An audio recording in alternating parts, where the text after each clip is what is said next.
Friends, welcome to today's episode. We have an incredible guest, Greg Van Kirk. I don't know if you've heard about him. He's one of the top social entrepreneurs. He's an Ashoka Fellow. He's an educator. His impact is all over, starting as a Peace Corps volunteer, but then going into starting his own venture, Social Enterprise Corps and Community Enterprise Solutions.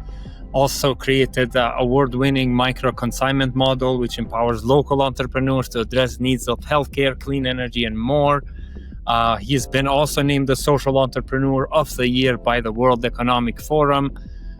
There's so many things that Greg has done as a social entrepreneur, and he even recently launched this book, which is called it's a toolkit, actually. He doesn't even call it a book. It's a toolkit for Collaborative Changemaker. It's called It's What You Set in Motion.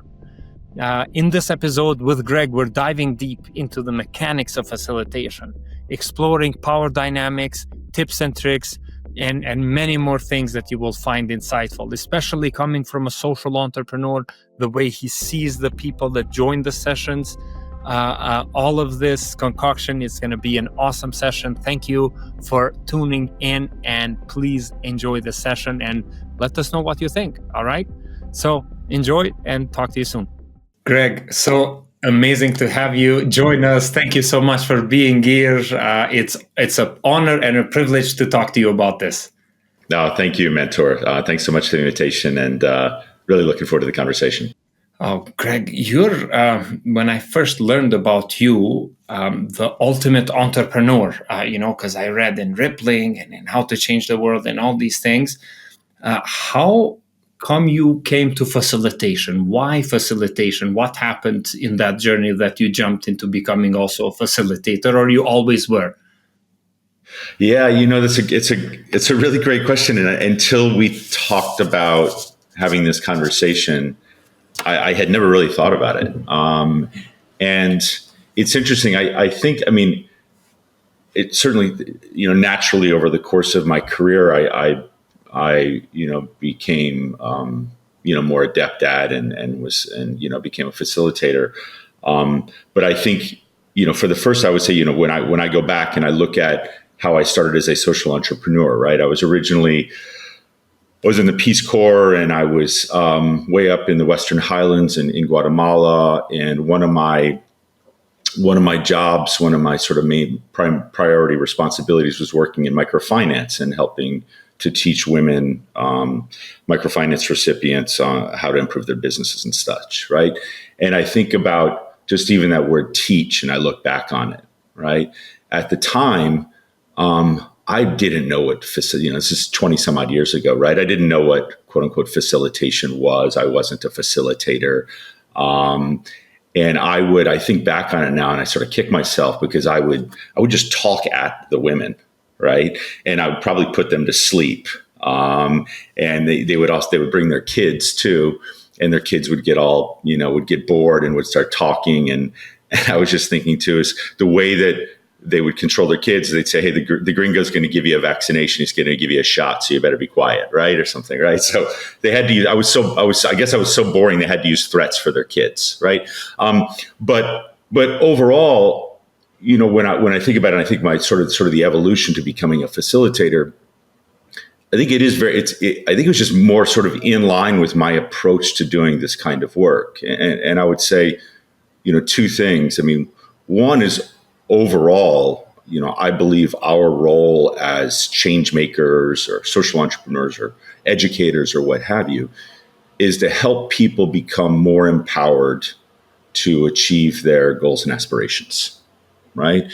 And so if you look at the foundation is empowerment, right? Then when I think about empowering, well, then facilitation fits beautifully within empowerment. It's a way to help people become empowered, right? That they're the producers of the knowledge, not just the consumers, right? And they feel empowered. They feel it, they see it, and they live it. And then the second thing I think about my role as a leader over the years, there would be a running joke with my team, dating years back, where somebody would ask me a question. Hey, Greg, I've got this problem. What should we do about this? And my response was always, well, what do you think we should do about this? Right. So it's sort of like the running joke, right? I mean, so I said it's a long-winded way of saying, even when I wasn't a facilitator, I think my approach to this kind of work and my approach to community engagement and change making has always been one of facilitation, of honoring and respecting and trying to sort of pull out the knowledge, the collective wisdom that already exists. And then, as I move forward and, I became, an educator, started doing more and more consulting, facilitation became just sort of a natural way to go about doing that and doing that well, if that makes any sense. Greg, you said this one thing that I think it's so critical for today's world, because sometimes the word social entrepreneur has been tainted in some ways as the heroes that come and the know-alls and all of this. And here you are, you've been doing this from the beginning in this different approach that you actually are facilitating. You said empowering others. What happened into your life that you actually decided to be more of a facilitator? How did you understand that bit, so that you don't treat others as people that don't know, but you involve them in the process? Can you walk us through that a little bit? Yeah, I mean, I think, a few things come to mind. I mean, certainly, going back to the empowerment piece, just from a strategic perspective, I started up, over the years, I've started up a lot of different organizations and programs and such. And typically in partnership with local community members and local community leaders. My goal has always been, I think our goal should always be, to drive yourself out of business. Me personally, not the business, hopefully, right? And that I become less and less necessary over time. And then, maybe in the beginning, I would, you're doing everything you need to do to get things started. You're cleaning the toilets, you name it, right? But success is later on that other people have taken on a leadership role, those who are closest to the problem, who are most affected by it, who understand the solutions better, right? And then I become more of, say, a strategic advisor or a friend or a supporter, right? And so if you think about that, that's all about, facilitation, right? If I'm trying to create sustainability, I want people to become more empowered, right? That doesn't happen if I'm telling people what to do, right? It happens when people are discovering their own power. They're discovering sort of their own skills and bringing their own knowledge to it, so that they feel a sense of ownership. So I think facilitation fits perfectly into helping people feel a sense of ownership over what they're doing. And then, I have to say as well, as, and again, thank you for this conversation, because it forces me to reflect, right? And it's so wonderful, is that, when I became an Ashoka Fellow in 2008, I was very blessed to be a part of a lot of different groups of other Ashoka Fellows, and we would meet in Germany or in Mexico, and focused on last mile solutions, or focused on community engagement or what have you. So all these different groups of different Ashoka Fellows, and one thing is those meetings would be facilitated by a professional facilitator, and so, like, right away, so I got to see some really great facilitation, right? And that really left an impression on me. And then, okay, so when I'm back and working with people that I work with, or I'm consulting, I need to bring this to the table, and I need to show up as a facilitator, because I can see sort of the magic and the emergent change that can happen in the room.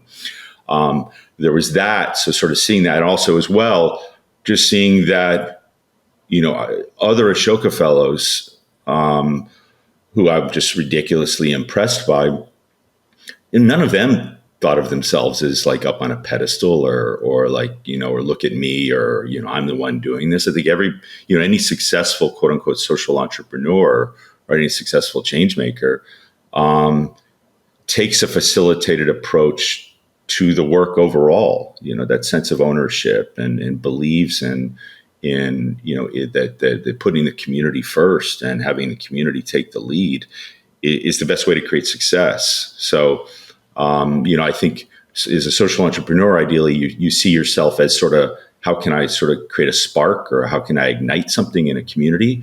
And I think facilitation is about, how do I create a spark? How do I ignite something in a room or with a group of people or over Zoom, to sort of let the magic happen and let everything come out of the folks that are there. That's powerful. That's really powerful. I think in one, creating the spark. I love that concept, because we can get spark individually, but also collectively. There can be a spark that brings us together, that brings resonance in a group, and from there, where emergence happens, all the ideas and all the right solutions.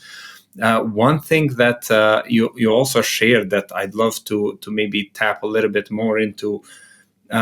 Is the question, how do we learn to be facilitators? And this is where, like for me personally, I think as has been similar to you, I've been in the presence of great facilitators, and I've witnessed that. And then I was like, wow, there's this way of doing things. This is what I'm going to bring to my life. So I wonder, how else can people learn to be facilitators? What are your thoughts? Yeah, I mean, I think that there's sort of the basic, what you call sort of the foundational stuff, or the blocking and tackling, right? Of just learning how to set up a room, right? And, how do you have people seated in, facing each other, and, and certainly that comes down to power dynamics and, and creating a sort of an environment where people can share. How are you, are you going to set up a parking lot, right? For ideas that come out, what are you going to put up on the walls, right?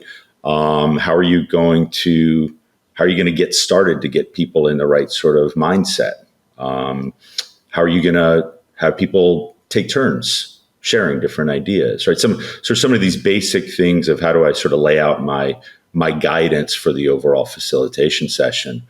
And then, one of the things that I was thinking about, because I was really struck during COVID. I think we may have talked about this. We did. We talked about this. How I was teaching. Teaching, which I'm facilitating, right? Some courses at the university and at the high school level, and I got to see some other. I was working with some other educators, and I was really struck by the fact that people were still, even during, on Zoom, which really requires facilitation to be effective, I think, how people were still just talking at people. And, many educators who I, respect tremendously were still bombarding people with PowerPoint slides and such, right? And you can just see people nodding off, or, hey, I'm going to turn off my camera, right? And when I think about it, I think it's, I think one of the sort of the hindrances, or one of the places you need to get to, and I don't know if this answers the question, forgive me, but one is you need to put sort of your domain expertise and your desire to sort of show your domain expertise to the side, right? You may have domain expertise. You may be an expert in a certain topic, but it's not to lead with that. It's to use that as the spark, right? But to sort of bring that in to help enhance a conversation and help people learn for themselves. But as well, I think probably one of the things that keeps people from facilitating or taking a facilitated approach to learning is, just hold on a moment,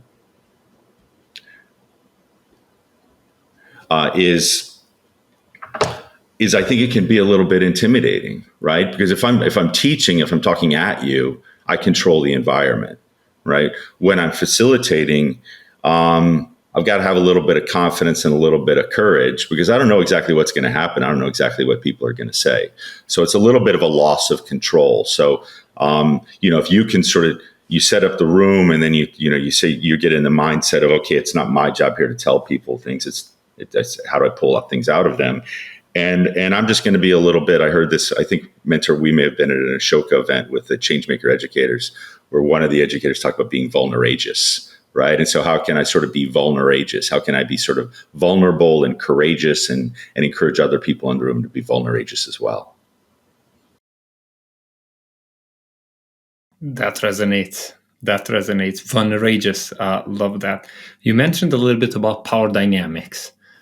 I find that it's a very fascinating thing to unravel when you're facilitating, because you have people who have been predominantly in power, or the principal taking over the meeting because they are the leader of the school, or you get the CEO or the dean or something like that.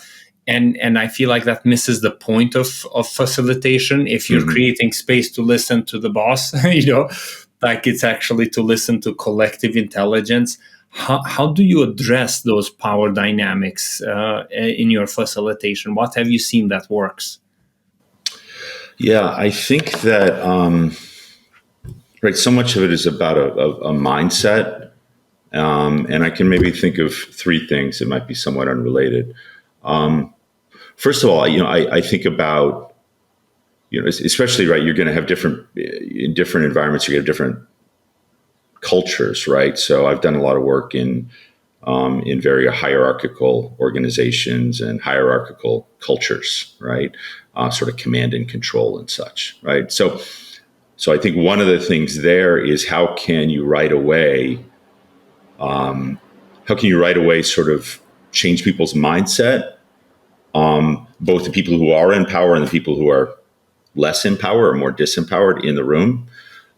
So one of the things, so for example, I've done a lot of work with Levi Strauss Foundation over the years, and for about 10 years, and it was helping them to redesign their worker well-being programs, right? And so how to, let's put the systemic problems of the garment industry aside, right? But, let's look at a given factory in Egypt or Bangladesh or Mexico or Colombia or what have you. And the goal is how do you help leadership? How do you help, the people in that factory prioritize the well-being of the workers, who are primarily women, right? And so I would go around the world, and I'd go to these different factories, and I'd lead and I'd facilitate workshops, right, to sort of help move this along and help test some different strategies and tactics and such. And so one of the first things that I would do is let's say I'd have like 20 people in the room, and I'd have senior leaders like C-suite, and then managers, and then a lot of different workers, and so what I do is I just have them line up, get up and line up by how many years you've been working here. Right? And so let's just say, to use a round number, let's say you have 20 people, and they've been working there on somebody says 10 years, somebody says 12, somebody says 1, somebody says 3, right? And this includes everybody, right? Doesn't matter what your position is, how many years have you been working here, right? And you find if you get like 20 people, let's say the average is like 5 years, right? So then I'll pull out and say, okay, we have 100 years of collective wisdom in this room, right? That's 20 people, right? There are 10,000 people in this factory, right? Do the math on that, of how much collective wisdom is there is in this room, right? And then I'll ask, what I'd rhetorically ask you the question is, how many of these people are involved in diagnosing and prioritizing problems and designing and implementing solutions, right, with all of this wisdom that we have, right? And then again, sort of depending upon the environment and, rhetorically too, like how many people are making all the decisions here, right? And so sort of just to open it up to, wow, there's so much collective wisdom here, right? We want to make sure that we're tapping into that, right? And so I think, it helps the leadership be like, oh, wait, actually, wow, I do have all this knowledge that I'm not taking advantage of, right? And people in the room as well who maybe are more disempowered are thinking, wow, we actually have something to offer here, right? So just a really good way to start a conversation. I guess the second thing too is, besides how you set up the room, is I go back to this domain expertise, and this is within the book that we'll touch on, is using something where nobody's walking into the room with particular domain expertise for scaffolding, right? So for example, and I can think of one particular example that sort of led me to include all these things in this book, was I was doing some work with at Solutions Journalism Network, and doing some consulting and trying to figure out how to use they have thousands of stories about social innovation, like 15,000 stories, the best database in the world about social innovation from all around the world, all these journalists, right? So they have a whole database called the Story Tracker, which everybody should go to now, right? And they have all these stories about social innovation. So the question was how to use these for professional development, right? Because they're mini case studies. They're like mini cases where you can pull out how people all around the world are attacking problems. And then how can I pull out sort of the insights and innovative ideas and then apply them to my work? Right? So in that journey, I started then, I have these different tools, like, let's just say even like an empathy map, if somebody's familiar with it, right? And so if I want a group of people to learn how to use an empathy map and apply it to their work, then what I would do is I would combine these two things. So I'd use the stories for the scaffolding for the empathy map. So for example, I'll introduce an empathy map. Here's what it is, right? And so go through that very briefly. Say, okay, now here's this story. And now I moved over to videos, right? So I use mostly videos because it's more engaging and what have you. But so let's say I pull up a video of some women in Nigeria, a community group of women in Nigeria who are solving problems of maternal health, right? Nobody in the room is going to know about maternal health issues in Nigeria, right? That's great, right? And so what I do then is say, okay, here's the empathy map. Now let's watch this video or read this article, right? And let's apply the empathy map to this, right? And so people watch it and then get them into different groups, right? And everybody goes through an empathy map, practicing the empathy map using that video as the scaffolding, is the case that is the way to sort of learn the empathy map, right? So I go back. So that was, I sort of started doing that at Solutions Journalism. And what really struck me is, to the point, to your long-winded way, forgive me, mentor, to your point, is I had a woman come up to me the first time I was trying this out with the team at Solutions Journalism Network. And a woman who's awesome, who came up to me, who was not in a senior leadership role, was in more of a support role. And I was trying to get some reflection on how this worked for them. And forgive me, you hear New York in the background. And she said, Greg, I really like that because normally when I'm in a room of people at this organization or any organization, number one, I'm typically sort of quiet, right? But number two, I feel like I'm the one who has the least knowledge about something we're talking about, so I don't talk very much, right? But with this, I felt like I was coming into it at the same level with everybody else, right? So I felt empowered to actually share my point of view and share my perspectives. And that just totally struck with me. It's like, okay, let me find something that the people who are in power aren't familiar with, so that everybody's coming in at this from the same place in the same doorway. And then I just think that apart from that, it's just, is just the way you facilitate is just, how you distribute conversation and, and how you sort of set the rules, right? I'm very much, okay, you get 2 minutes for this. Okay. 30 seconds for this. Okay. Everybody gets 20 seconds for that. Right. So just to make sure that you're building in sort of, equitable access to conversation in the way that you structure the overall engagement with people. So good. So good. I love that example. I love both examples. Bringing people in seems like it's such a missed opportunity in our society. It does feel like only some people who have the power are making the decisions, are knowing everything. And I do feel I'd love to draw you in a little bit about what drove you to write the book. It's the book. It's what you set in motion. This is for those of you who don't have it. Check it out. Also, the website is collaborativechangemaking.com, and you get to see so many tools on how to actually facilitate and videos and everything that Greg is mentioning. But what led you to actually want to write a book about all these tools and kind of put them all in one place? Yeah, no, thank you. I mean, I think that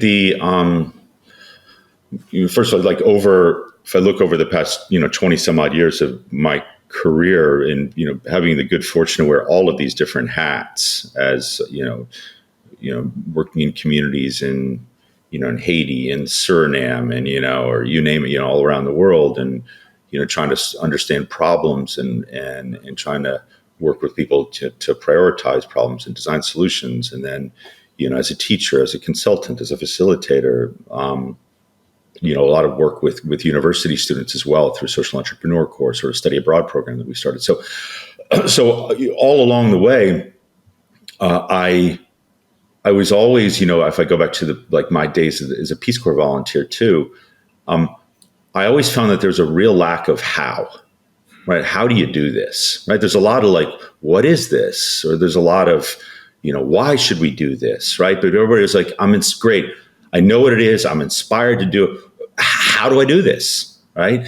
And so all along the way, I've either been borrowing from borrowing tools from this or adapting them from that, or I read a great article and I turn it into a tool, or I talked about empowerment. I created this empowerment map because I was trying to figure out, okay, well, I know that with women entrepreneurs we're working with, we want to help them become more empowered. That's kind of a squishy term. Is there some way that I can actually create a tool so you can talk about empowerment? So it's like, okay, well, how do you break it down? It's okay. It's sort of knowledge, skills, incentives, and resources. Okay, then you're empowered, right? So just all along the way, in all these different roles, designing, redesigning, building, creating sort of how-to tools, and then I've always sitting on my Google Drive, or I look back at old iterations. I'm like, oh my gosh, that's so ugly, or how did I where did that come from, right? But then it was really during COVID that I found myself, early in the morning, I designed and was facilitating workshops around designing your social innovation for high school students, and I'd have 50 high school students from Indonesia and India and Bangladesh and Turkey. And so I'm doing that, and I'm using all of these tools and methodologies and the videos that I talked to you about. Then as well, then in the afternoon, I'd be teaching a course at University of Wisconsin, and I'd use the same kind of stuff, right? And then at night, I talk about Levi Strauss. They're in Hong Kong, and I'm leading workshops at midnight in New York, right, for folks in Hong Kong.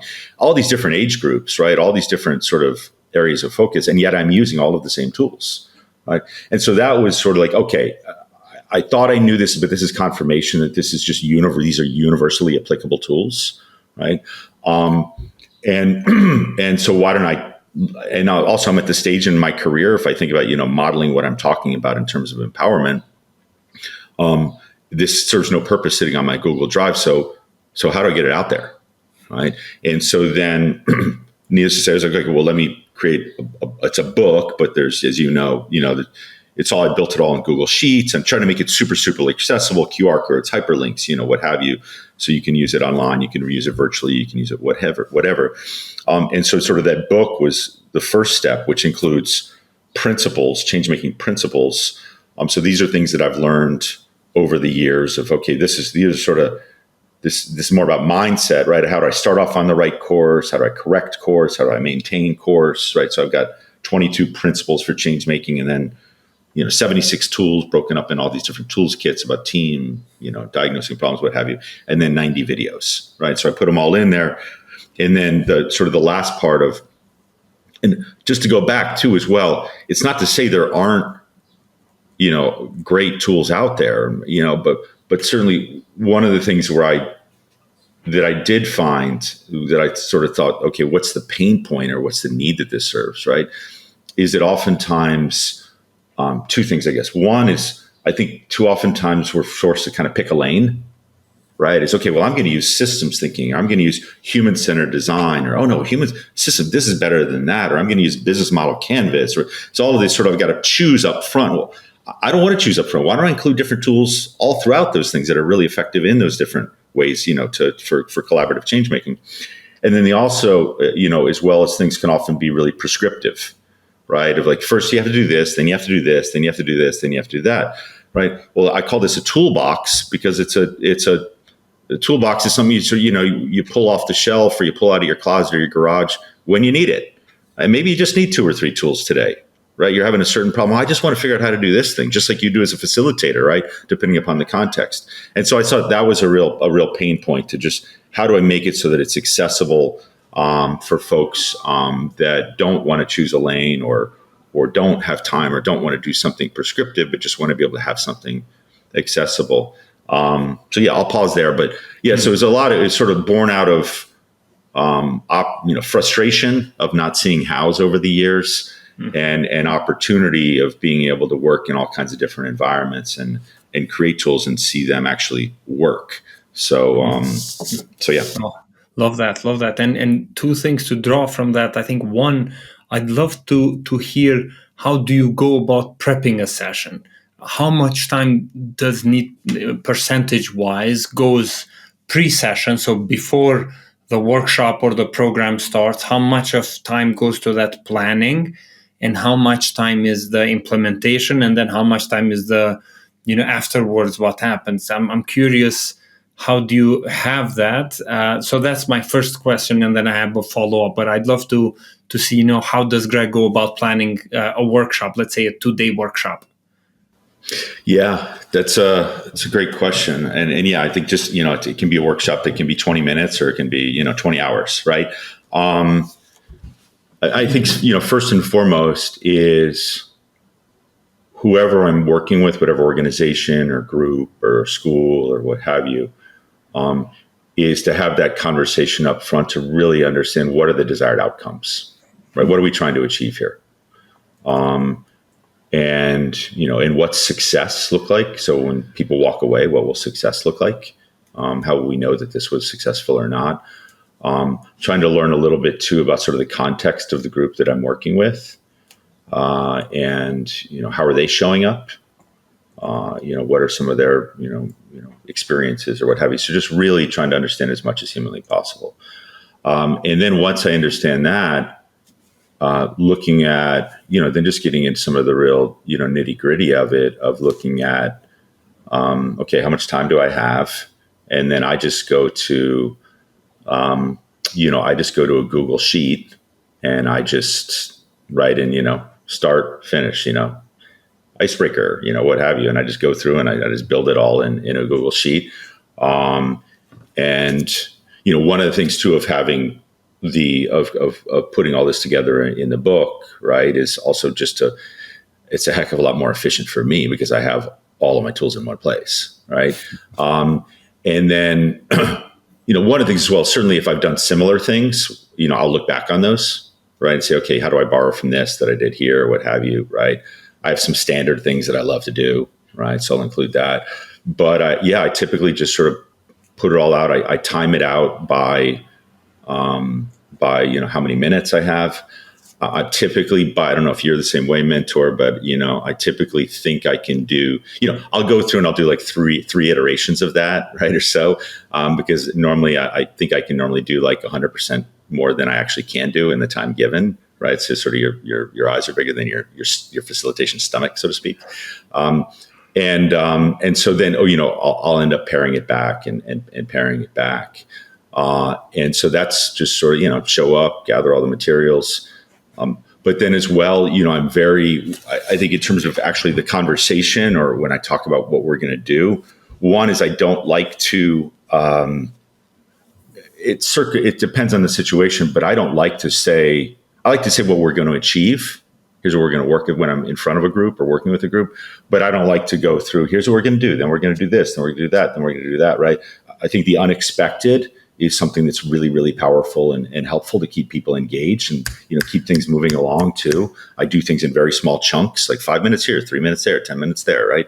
And then as well, setting up is like, hey, we're going to get as far as we get. Right. We're going to touch on all these things. And, it may feel like, oh, well, we don't have enough time. And, I've been doing this for 25 years. I still don't have enough time to do the stuff I want to do, right? Time is arbitrary. We've got the time that we've got. We're going to learn what we can learn in the time that we got, right? And if we're learning, so often it's about learning these collaborative change-making tools, right? And that's a huge part of this. It's not that you're going to become a master at it. You're going to understand what it is. You're going to practice it. You're going to have a conversation about it. And then we're going to move on. Now it's going to be in your toolkit, right? You're going to have that afterwards.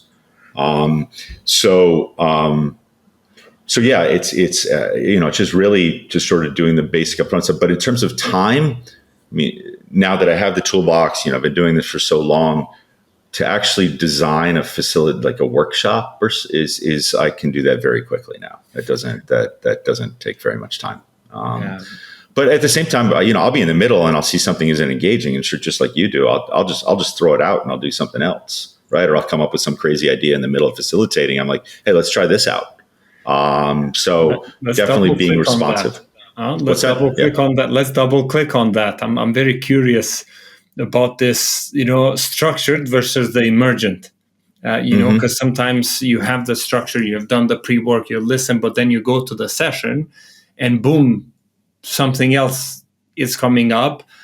How do you manage that? How do you, go with the emergent, with the organic versus the structure? What do you find is a healthy relationship there?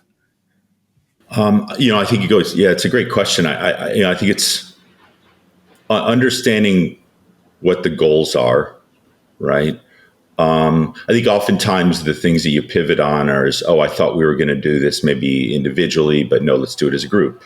Or, okay, we were going to do this on a piece of paper. No, let's stand up and get some posters and do it on whiteboards, right? So some of the sort of the more technical stuff. But one of the great things about facilitation and introducing something and then having people do group work together and then coming back is you get that time while people are working together to reflect or rethink on what you're doing or listen to what people are saying, right? And to the extent that you got a big toolbox handy, right? Then metaphorically you see like something's leaking. It's like, I got to pull out a wrench, right? But I know what the wrench is. I have a wrench, right? So I know what my tools are. So if a certain situation comes up, I've got something to adapt to it, right? Or as well, as I'm sure the exact same with you, right? You see something's really resonating. Okay, let's just dive into that further. Let's do something else that's related to that activity. And so it's either, I think when you got your toolbox and, you feel like you're clear about where you're trying to get to, then you can either pivot to be opportunistic or pivot to fix something that isn't working. And I feel zero sense of ownership to what I've planned. I couldn't care less if I totally deviate from the plan. The goal is just to achieve the desired outcome. Love that. I love that. And sometimes it does take some, what was vulnerageous, Yeah. also for facilitators too, to actually say, you know what, I think this is going to lead us in a better place than what we planned and make that decision. Especially sometimes, have you found that the people that are hiring you and they're like, wait, why is he changing the topic? Or like, you cannot change, we have an agenda, all these things. How do you deal with that? Yeah, it's a good question. I don't know if this is unique or, I think that, somebody's hired you obviously because they have confidence in your abilities to do it, right? So you've got that as well. Mm-hmm. And then if you've spent the time up front really understanding and actively listening to why somebody wants to do this, and and you've done that, then you've got a relationship with the leadership up front, right? And then I'll probably, in my experience, probably like a quarter of the time, somebody wants to see the exact agenda of what I'm going to do minute by minute, but most of the time not. And so that's, so it doesn't come to like, well, why'd you shift that? Or even if somebody does see it, they're like, okay, and I can walk through it and here, I'm doing this. But I might change things depending on how things go to achieve the goal. And people are like, okay, cool. You're the professional. You're doing this. So, I think as long as you're, as long as, it comes right. Empowerment, empathy. I'm trying to be empathetic. I'm trying to see what's going on in the room. And, as long as you're still achieving the goal, I find that, people are sort of agnostic as to what you did to achieve it. Yeah. I guess outcome focused, that does help to say like, this is going to get us more closer to outcome. I do like that. And I think you're also lucky to work with people who 25% want the ownership. I think that's the secret here. Yeah. Greg, one more thing, as far as sometimes people bring their egos with them, Mm-hmm. like, and all of us have egos, I'm not like completely egoless yet, but it does feel like sometimes those traumas or the past life events people bring into the session unconsciously, and they attract some weird attention, or they become some like drama inside the groups. Sometimes, some people just want to show off in front of the boss instead of actually doing what's best for the group, or somebody wants to step up in position and just, what have you found that actually works when it comes to people's ego and their personal baggage that they bring into a space like this? Yeah, that's great. I think this, and certainly is there. I think it goes back to your question about sort of about the overall structure, and I think it's just as I talked about, doing sort of that lineup exercise is good for setting the tone, right? Depending upon the time you have in the audience, right? But I also I'll do some different exercises right in the beginning of, I'll do like, hey, we're having a party, and, getting into the whole, okay, we're going to yes and sort of a fun thing, about, taking from improv that, okay, everybody agrees we're going to yes and here, right? And this is about, it's about divergence in the beginning, not convergence, right? So sort of establishing that. I find that there are a couple different core values exercises that I do right in the beginning and they can be very quick of getting people to think about and talk about their core values. One is in the book. Another one is sort of heroes to values exercise, where I ask people, write down who are five. If I have shorter time, I say 3 or I say 2, right? Depends, right? But like, who are 5 people that you admire? Who are five of your heroes, right? And it could be somebody, it can be your mother, it can be somebody, famous figure, living, dead, doesn't matter, right? And then go through, okay, then why do you like them, right? And then it all comes down, oh wow, these are actually my core values, right? And then I have people pick one, and then they talk about it with each other, and then depending upon the room, I write them all down. So, okay, as a group, our time here together, these are our shared core values, right?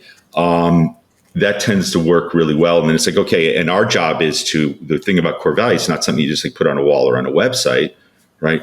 It's a tool that when we're having a conversation, instead of disagreeing with each other, I can say, hey, are we being trusting here, right? Are we being caring in our conversations, right? The same thing you should do with your designs, your change-making designs, right? And then I'll bring sort of the Google Aristotle part about sort of the 5 keys to collaboration. But so a variety, there's some different empathy exercises, but a variety of things. If I can upfront, right, it's sort of like, what was Albert Einstein's quote of like, if I had an hour to solve a problem, I'd spend 55 minutes on diagnosing the problem and 5 minutes on the solution, right? I find the more you invest upfront in the beginning in sort of the mindset, building the culture in the room, setting the right tone, then that's very preventative of a lot of the things that you're talking about. Apart from that, and again, using the sort of the scaffolding and all that. So how do I avoid it? I think, it's maybe when there's, sometimes if there's somebody who's being a little bit, whatever the power dynamics, maybe I'll have them work with me, right? Or have them work, if there are a couple of people or a few people who, and this isn't something that I bump into too much, but, a few people who maybe are trying to dominate or whatever, maybe I'll put them with each other, right? If they're doing group work. So, it really, or certainly one of the things, like in brainstorming, right? When you're having people brainstorm, right? One of the most important things, right, or helpful things is before you start brainstorming, have people write down their ideas, right? And then set the rules of, because, if you don't have people write down their ideas individually first on their own, sort of quietly, right, then the loudest voice, the most dominant voice is gonna dominate, and you get groupthink and all that kind of stuff, right? So, but if I can have people write down specifically their individual thoughts and then say, okay, now let's take turns and go around the room and share your individual stuff. Now let's have a conversation, right? Then I've set it up so everybody has a chance for voice and equal time and doesn't feel intimidated when sharing what they're doing. So a lot of sort of different techniques that you can throw in there. But ideally, you nip it in the bud before you even get started. Greg, for this part, I also feel like this helps a lot with feeling belonging, because sometimes, when you create a place where people can actually share their voice, or they feel listened to, or their voices matters, like it does feel like it creates like, this belonging. And this is one of the benefits of facilitation, because teaching, you're just passively lecturing people, like, oh, here you go, listen to this, check this out, and then you're taking and taking. You might not know who you're sitting next to, or to the left, behind, front. Yeah. But part of this is that belonging piece. And when I think of the current education system, and I'd love to dive there with you, why isn't facilitation the new teaching methodology? Like, what is missing in our society to make this transition, according to you? Yeah, I think it's, first of all, that belonging piece. Mm-hmm. If I can just even sort of step back on that. Mm-hmm. Yeah, I agree with you like 10,000%, right? And I think as well, when you think about that sense of belonging through facilitation, right? And it's with anything, right? Like, we know that, what's religion? It's about having a sense of belonging with a group of people. Community is about belonging, with a group of people. Mutual empathy and respect and relationships and all these things. So to your point, like, we know that in every other walk of life, a sense of belonging and relationships are key to well-being and happiness and success. Why does that change in the classroom, right? So, it's interesting too. I think about like the Ashoka Fellows. I think about like, or social entrepreneurs, not just to dwell on Ashoka, but this is what I know well, right? Who I think about some of the models that are the most powerful models, and just I admire the hell out of, right? And it comes down to talk about emergent change, right? I think like, gosh, I so overcomplicated things in the past, right? But it's like, how do I get people together who share a similar problem, and have a sort of a similar sense of purpose periodically? That's it, right? And oftentimes, doing something that they already would do, so I don't have to come up with something new, right? Do something that you don't have to create a new habit, right? So you know these folks, mentors. So think about Lennon Flowers, the dinner party, right? It's a younger people who have dealt with loss come together and they have dinner, right? And then they share, right? And they come together and they have dinner party. To your point, there's a sense of belonging within that group. And then just magical stuff happens. Magical relationships happen, right? Or Morgan Dixon and Girl Trek, right? Black women come together and they walk together, right? It's about health, but then it becomes about so much more, right? A sense of belonging to something. All of these different models, Girls on the Run, right? But it's we're eating, we're walking, we're running, right? What have you? But it's what people come together with a sense of belonging, right? And so I think that's sort of that secret sauce to your point. Because also, by the way, when you belong and you're doing something like exercise or eating together or whatever, it's about joy too, right? Think about sustainability. If I want something to sustain, there needs to be joy. Because you want, hey, I want to go do that again. Right, I do it because it's a joyful experience. So if I can add on to yours, if I have belonging and joy, right, then I've got it, right? Then just let people roll and go do what they're going to do, right? It's not I'm telling people to do; it's sort of facilitated in many regards. But yeah, I think in terms of the education system, I can't speak as somebody who works in public education or what have you, but I think that there are. Systemically with testing and all, we all know about all of that, right? But there are, just as we know, some amazing organizations, right, that are taking this approach. And I think one of the things just to really, shine a spotlight on those. I was just I was just last week, I was leading a workshop. It just reminded me of one of these organizations. I was leading a work. Well, I'll go back. So when we were working together at Ashoka, and I was leading up the Start Empathy work, I got to go and visit the Inspired Teaching Schools in Washington, D.C. with Jane Ehrenfeld at the time. And one of the things that struck me so much, again, so simple, right? You don't solve complexity with complexity, you solve it with simplicity, right? And as I go into one of into the classrooms, and it's like for kindergarten or something, right? And all the walls are white. Right? There's nothing on the walls. And what struck me is they're like, yeah, typically what would happen is the teacher runs in and feels like they need to fill up the walls before the kids get there. That's not how we do. In Inspired Teaching, and what we're doing, the kids are the ones who fill up the walls. Right? It's like, yes, right? So again, much more facilitated. The kids are doing, right? You're sort of being a spark. You're igniting the ability for kids to do it, and they fill up with the walls with this stuff. I say this, I remember this because I was doing a workshop for the Girl Scouts Leadership Academy last week, and I hadn't thought about this for a while. And when I was all done at the end, I was at like some retreat center. All the walls were full of posters of what all these amazing young girls had done, right? And I'm like, okay, that's success, right? So, there are little things that you can do that then I think set the tone and what have you, but you certainly are fighting against some of the more entrenched systemic stuff as well. And I do feel like when you shared about belonging and joy, we don't measure success by that in our society, Greg. It's not as important.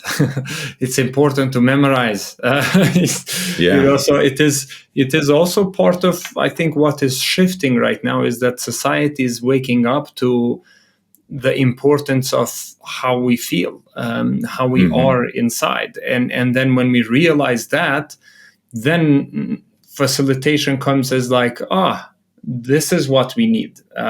Information, it has its value. Maybe 20% of the value is from getting the right information. But what's more important is yearning. Yearning to learn. Because today, my niece, for instance, she is 9 years old now.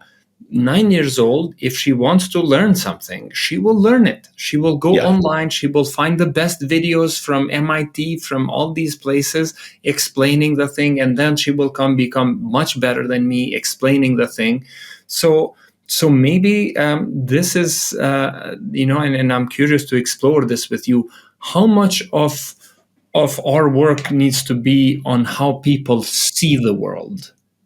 Because it does feel like the how-tos come only after you see the world differently, right? Because if you see something differently, then you do something differently. If I see you as Greg, who doesn't know anything about this, then I'm going to treat you differently. But if I see you as the potential of Greg, then I'm going to treat you differently too. So I'm curious, how do we help people see things differently? And what do you think of the seeing things and then doing things? Yeah, I think it's most certainly. I think it goes back to sort of building that all teach, all learn environment, right, which facilitation is all about. I think that it's seeing things differently, and I think within that is like you see Greg differently, right, because you've had the opportunity to see me different, but I also see myself differently. Right. I think that's sort of where it starts too, is I see that I can make a contribution, and that contribution is honored and it's respected. Right. I do think that, like, to your point of seeing things differently, having a different mindset, it's going to depend on the situation. Right. But certainly one hindrance to that is that is like the speed, right? Especially like here in the US. Right. And that if I'm telling, although I may know as a leader, or I may know as an educator, I'm, whatever role I'm playing, that taking a facilitated approach where people can learn for themselves, right, participate in their own learning and participate in everybody else's learning, right? I might know intuitively, or I might even be able to express, I think that's really important. That's the best way, right? But I got to get crap done today, so it's just easier if I tell people what to do, right? So I think there's a little bit more of it's sort of the expediency of telling versus helping people to become empowered and facilitating. But I think, if you were to sort of do the curve, and so it's more of it's an investment up front. People sort of see it as an expense sometimes. It's not an expense, it's an investment, right? It may take a little bit more time, a little bit more thoughtful, it's a little bit more nurturing right now. But then over time, in terms of resilience, sustainability, empowerment, it doesn't even compare, right? So one is people understanding, okay, I'm going to make this investment because it's going to pay off, and I'm going to create the space and the opportunity for there to be investment is one thing. I do also think that there is sometimes a misconception, and not a misconception, but it's going to depend on who people are, right? Folks who are like innovative and early adopters and all, they can see it and like, yeah, we'll go do this, right? We're going to sort of take this approach to learning and educating and all of that, right? But I do oftentimes think as well that, yes, sometimes inspiration leads to action. But so oftentimes as well, action leads to inspiration, right? And so I need to practice something. I need to do it. It's like I worked with women entrepreneurs in Guatemala and such. It's like, I don't know if I will just go and try it, right? Go try a new way of doing things. And then you do it and you're like, oh, wow, yeah, I can do this, right? And so understanding based on the situation, do I have the inspiration I need to put in action, or do I need to get a bit of action going, right? And help people experience it and see it and feel it. And then they're going to be inspired to do it, right? So sort of almost an onboarding part to it. If you can build in some onboarding of these new ways of doing things that then change mindsets. Mm-hmm. Ooh, that was gold. So do you feel that, and this is a tricky question because can be either way, but do you feel that our job as facilitators is more working on the mindset, or is it working more on the outcomes that might be, like launching an initiative or fixing a problem? Where do you think more of the attention needs to go from what you've seen? Yeah, I'm actually pretty clear about it normally. So I do certainly have a point of view on that. I think it's about mindset and skill set, right? And that to your point as well, is I need to have the mindset to want to learn the skill set and put the skill set into action, right? So that's where I get into sort of principles and tools, right? And yeah, when to your question, when I'm like designing, like I've got something coming up at Fordham that I'm doing next week with high school students. And so when I'm, and it's about designing your own change-making innovation, right? So sort of venture competition, or, we've got somewhere we're trying to get to, there's an output at the end.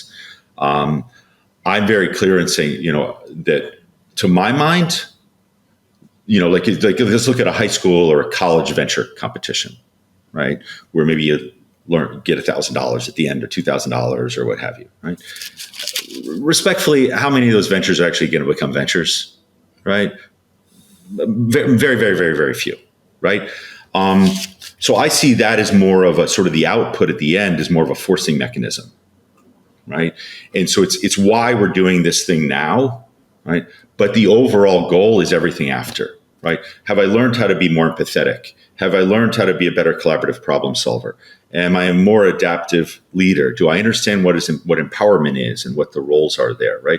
Am I a better, am I more sort of attuned, global citizen, right? Those are the things that you take with you. Those you can apply to if you're going to be a social entrepreneur, if you're going to be an engineer, if you're going to be a doctor, a nurse, doesn't matter.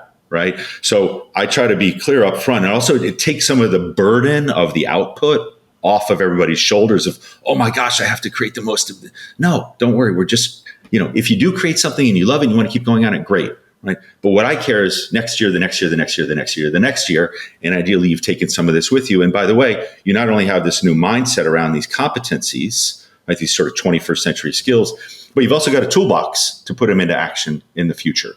So yeah, I definitely put, if you go 80-20, I go, maybe 20% is more on the exact work at the time, and 80% is more on what's going, the process and what will happen afterwards. That's so amazing. That's so amazing. I echo that in so many ways. I found that actually helping getting young people to come together and launch a venture It's not about the venture. It's about them learning. Yes. It's about them experiencing, exposing, challenging, getting to present in front of a panel. There's something there that's once you do that, then you feel like, I can identify a problem. I can come up with a solution. I can work with people. I can convince people this is a good idea. And that is a tremendous skill to have. Skill to have. Greg, I know we're reaching at the time here. My last question to you is, what advice do you have for a facilitator as they're facilitating spaces for change makers? What are things that they must consider to have in place, or what are the must-dos of facilitating for change makers? I think it goes back to the desired outcome, right? Is really knowing that, but then even on, echoing your point, mentor, on, while I'm in that space, right? What do I want to be creating, right? And so to your point, like, I want, especially now, right, with social media and everything that's going on in the world, right? Can I create an opportunity for people to work together productively and positively and have good conversations? Great. Can I build that into my facilitation, into what I'm doing? Great. That's a huge win. Just that, right? Can I make sure that I'm, again, giving some tools and things that people can take away, right? Building in, first and foremost, I talked about in the beginning with core values and different exercises and all of that, and with Project Aristotle, right? And you touched on with, maybe sort of toxic relationships or what have you, but, building in that psychological safety. I don't think the mechanics are the most challenging thing. I think it's more, you can learn the mechanics and you can read technique. Like you said, you can go online and see, here's a technique for this. I'm always online. I think you have to be naturally curious, right? I'm like, how could I do this differently? How could I do that differently, right? So I'm always looking for new things to do, right? So you can find those techniques and then you get out and test them, right? It's sort of like you're a comedian, right? Who's going on stage and you might bomb on something or you might hit on a great bit, right? But you got to get out and test them. So, it doesn't very concisely answer your question, but I do think it's like, I've got my desired outcome. I know then the kinds of things I need to be doing, types of engagements in the room I need to be creating to get to that. And I'm testing out and trying new things. And at the end of the day, I'm not putting too much burden on the moment because I want people to feel safe and comfortable and sort of loose and joyful. And like you said, a sense of belonging that then they can take with them in no matter what they do afterwards. Love it. Greg, wow. Such a pleasure talking to you. I look forward to expanding so much on so many things. Friends, you can find Greg on LinkedIn, collaborativechangemaking.com. Check out the book. It's what you set in motion. And he has also a newsletter coming up, so make sure to subscribe to that. Thank you so much for being here. So excited for what you're up to, and truly grateful for our friendship. And thank you for your work as well.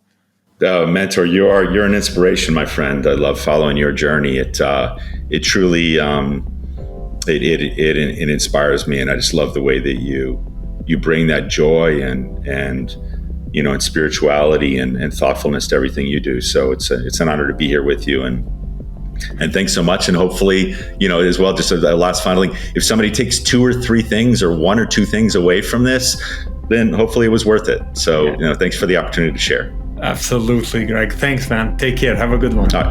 You too. Thank you.